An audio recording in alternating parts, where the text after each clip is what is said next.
The visual presentation of Maduro's speech carried symbolism as well. Seated beside First Lady Cilia Flores before rising to speak, Maduro positioned himself as both a leader and a family man, embodying stability in the face of crisis. The state-run broadcast underscored this image, showing close-ups of attendees nodding in approval and shots of Venezuelan flags prominently displayed behind the president. His language, while confrontational toward Washington, was equally aimed at Venezuelans themselves. The repeated emphasis on unity suggested that Maduro recognized the importance of consolidating internal support at a time when economic hardship, migration crises, and political fatigue have eroded confidence in his leadership. By framing the United States as the aggressor and Venezuela as the victim of an illegal war campaign, Maduro sought to rekindle nationalist sentiment, a tried and tested strategy in Venezuelan politics dating back to Hugo Chavez. As the address drew to a close, Maduro once again reiterated his call for unity, ensuring that his central message would linger long after the cameras stopped rolling.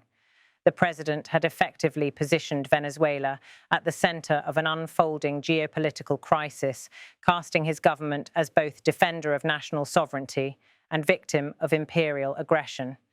The stakes, as outlined in his own words, were nothing less than existential. In the space of less than 20 minutes, Nicolás Maduro had elevated Venezuela's confrontation with the United States into a matter of survival, not merely political survival for his administration, but survival for the nation as a whole. His remarks, broadcast across Venezuela and rapidly picked up by international news agencies, underscored the seriousness with which his government views the escalating conflict. The world now watches closely. Will Maduro's appeals to unity strengthen his domestic grip and rally Venezuelans behind him? Or will the confrontation with Washington only deepen Venezuela's isolation and vulnerability on the world stage? For now, what remains undeniable is the urgency of his message and the starkness of his warning. As Maduro himself declared, the crisis has moved beyond politics or ideology. The matter at hand is a threat of war in the Caribbean against Venezuela.